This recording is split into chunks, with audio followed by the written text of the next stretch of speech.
been a couple of years now, but the price of a first-class stamp once again going up. That'll be in 3 months, up to 45 cents. That's just a penny more. The Postal Service says it is broke, even with the cuts in facilities and staff. And this price increase, it's not going to be enough to erase the billions of dollars it lost in the past year. How much mail do you send, do you receive these days? 877-358-2588. You can talk with us. Would you really miss your local post office branch if it closed? Saturday delivery, is that important? Mike Caref is the vice president of Branch 11. That is the Chicago local for the National Association of Letter Carriers.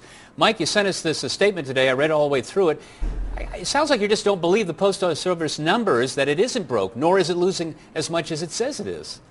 Well, it's not, Bill. Operationally, the post office is still not losing money.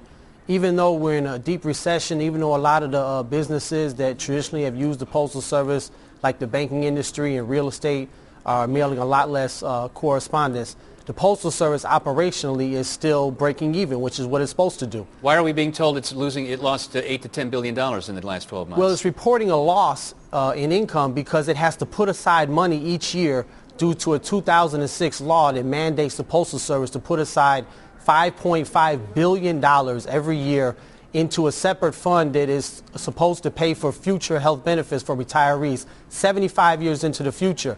The fund already has $42 billion into it. It's not necessary for the Postal Service to keep putting this money to the side, which in the last 4 years they've put $21 billion into that fund. Well, why are they saying this then? Why would they plead poverty if it's not as bad as you say it is? Well, it is what they say it is. In other words, if you look at the paper, the red ink is what it is. What we're saying is there's a simple solution to the red ink to get the Postal Service back on even keel and get the Postal Service into the future where we can think of new ways to utilize the greatest network ever built in the world. All right, why don't you explain how that would work in a nutshell? Well, there's a bill in Congress, H.R. 1351. It's a simple bill that says take the money that the Postal Service should have access to and allow it to pay off this money every year that it's forced to pay for the 2006 law. And then the Postal Service would not be losing money operationally. They wouldn't have to cut service. They wouldn't have to close post offices. They wouldn't have to stop delivering mail on Saturday. They wouldn't have to what they call relax their standards. You make it sound so easy. Well, I mean, you know, the Postal Service is a great network. And, you know, us as letter carriers, we have sacrificed. We've lost a lot of routes around the country. Other postal workers have sacrificed. And basically, mail volume is still viable. It's still vibrant. The mail volume has pretty much been a loss about 20% mail volume. We've lost that amount of routes. People are retiring, so the number of workers in the United States Postal Service, but it is going down. You can't deny that in this age of electronic communication that the fewer and fewer people are using. I'm not talking about junk mailers, but most people. You're talking about first-class mail. It's not a decline. There's no doubt about it. And we know this, but the Postal Service has been around for over 200 years, and they haven't always been the deliverer of just first-class mail or people's bills or whatever. You know, there was a time when people sent out a lot of letters.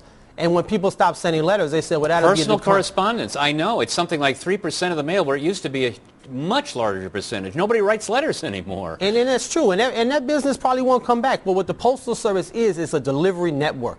We go to every home and business in America 6 days a week. That's 150 million homes and businesses every day in America. You can drop off, you can make deliveries, or you receive deliveries. It's a delivery network. It's unmatched anywhere else in the world. The vehicles, the amount of employees, the retail outlets that the Postal Service has. It's a network, and we don't know into the future. Yeah, I'd miss it too. I would hate to lose any of that. Where in Chicagoland are they talking about closing post offices? They're talking about closing 2 post offices in Englewood. They're talking about closing about 5 of them on the west side, 1 in Riverdale, the Chinatown Post Office. There was a meeting last night where a lot of the residents in Chinatown expressed to the Postal Service how important having that Postal Service, having that postal outlet in their community, how important that is to them. There'll be a hearing tomorrow night in Riverdale. I assume a lot of people from that community will be coming out.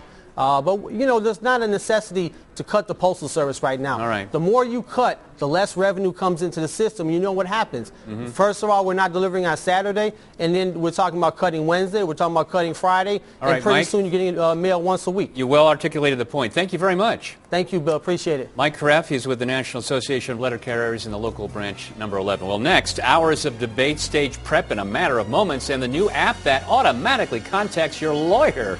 You'll see.